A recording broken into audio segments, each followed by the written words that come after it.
Put your eye color at the top on the right-hand side. Everybody, put your eye color, the upper right-hand corner. Okay. Now, on the first line on the left-hand side, write the words, how they looked. How they looked.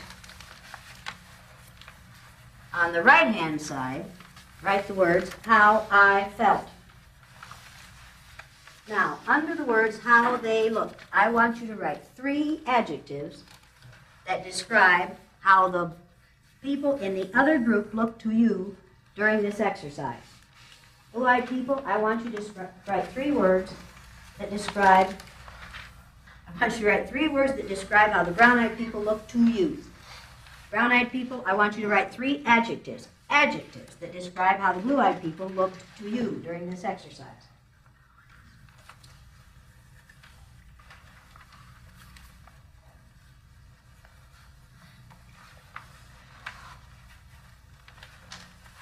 Now, under the words, how I felt, write 3 words that describe, 3 adjectives that describe how you felt. Now, I don't care about your physical discomfort. I don't care if you felt cramped or if you felt your muscles were sore or any of those things. I want to know how you felt internally or mentally or emotionally. I don't care about physically during this exercise. Read your 3 words about how they looked. Dana. Hostile, intent, in charge. Hostile, intent, in charge. That's the way this group looked to you. Yes. Yours. Superior, condescending, comfortable. Yours. Grateful, strained, interested. Yours. Bitter, disgusted, unbelieving. Bitter and disgusted and believing. Unbelieving. Unbelieving. What we were saying and how we were. Okay, like they didn't trust you. Right. They didn't believe anything you said. Right. So it's less unbelieving and more skeptical. Yeah. Okay, read yours. Angry, bored, and irritated. Angry, bored, and irritated. Which ones look bored? I guess by bored I meant more of just, as we were talking, I think skeptical might be a better word for Disinterested, it. Like whatever we're saying. Who cares? Yeah, that's what I meant. unconcerned. Mean, ridiculing, and interesting. They looked interesting to I you, think some of them did. and they looked mean Mhm. and ridiculing. Mhm. Read yours. Critical, insensitive, and uncaring.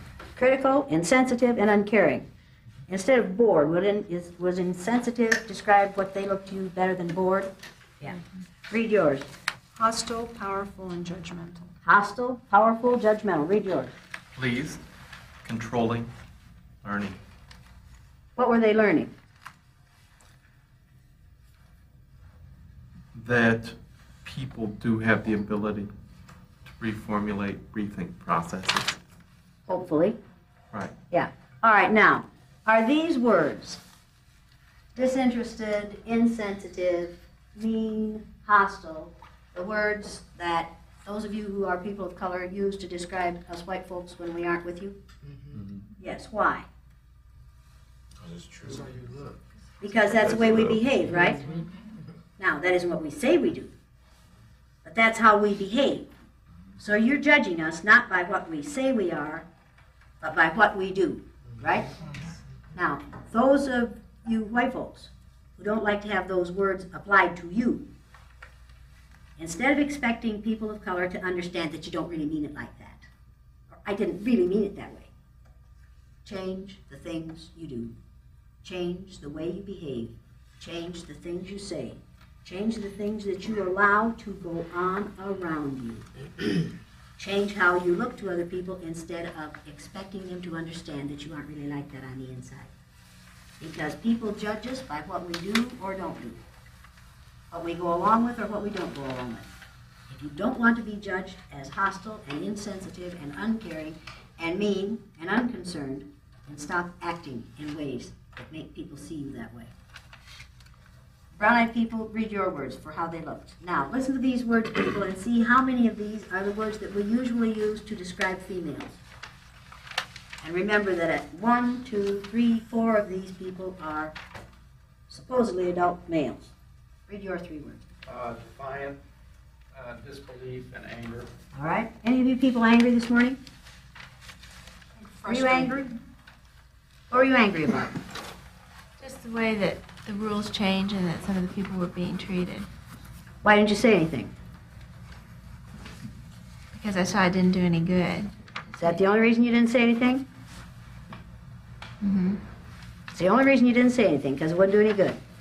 Why didn't you say anything? Because every time something was said and you made a point, I could see the point that you were making, and I was trying to relate that to maybe, situations that I've been in. And it was just easier not to make waves. Why was it easier not to make waves? Because then you didn't get pointed out, you didn't get ridiculed. So why didn't you say anything? Who were you protecting? Myself. That's right. Is that why you didn't say anything? That, and also didn't want to interrupt the learning process. Oh, how kind of you. Pick up your feet, folks. Gotta get deep in here with this one. What was your first instinct? Yes. Self-preservation, right? That's correct. And if you can call it cooperation and get away with it, you're in pretty good shape. Did you get away with it? Yes.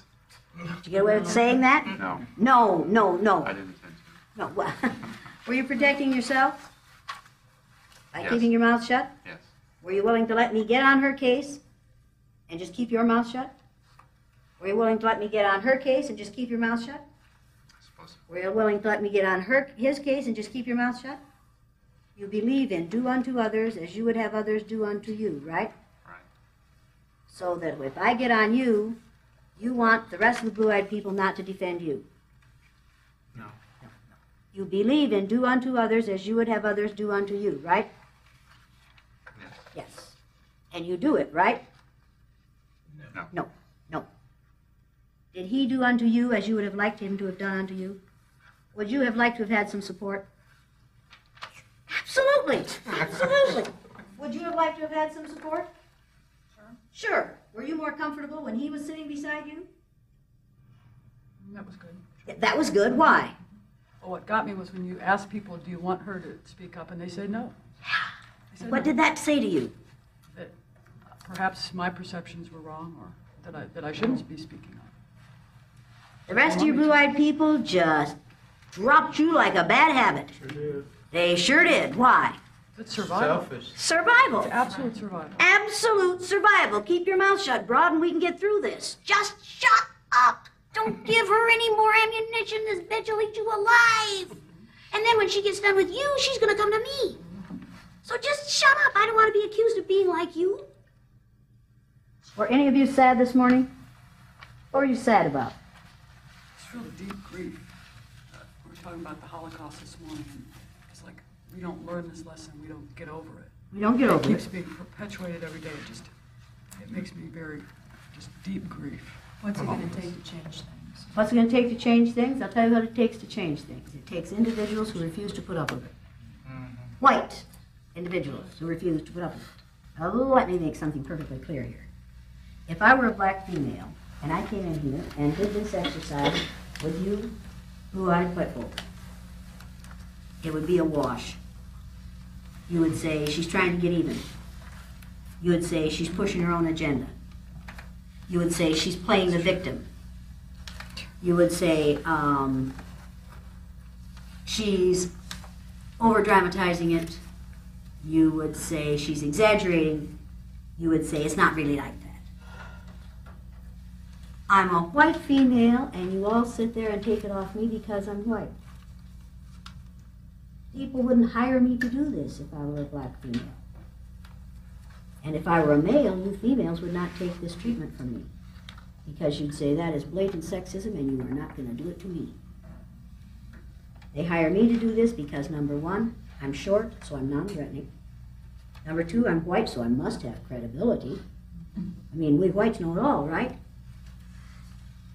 That woman back there has forgotten more about racism since breakfast than I will ever know. But you wouldn't listen to her because you'd say she's being a victim. But you'll listen to me, and I don't know shit about racism compared to the people of color in this room. Now, think about that. I think about it every time some organization asks me to come in and talk to them. And I say to them, don't you have any people of color in your organization? And they say flat out, yes, but our people don't want to listen to them. Now that's called racism.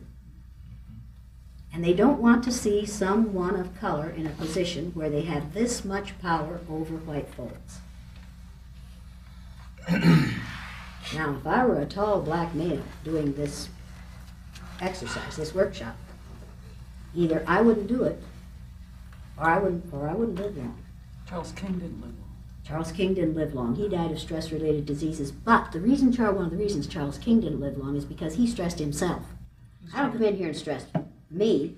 I come in here and stress you. I'm serious about this. I come in here and stress you folks. I force you folks to do things. I force you folks to be uncomfortable. I force you folks to have your blood pressure raised. You think my blood pressure is up?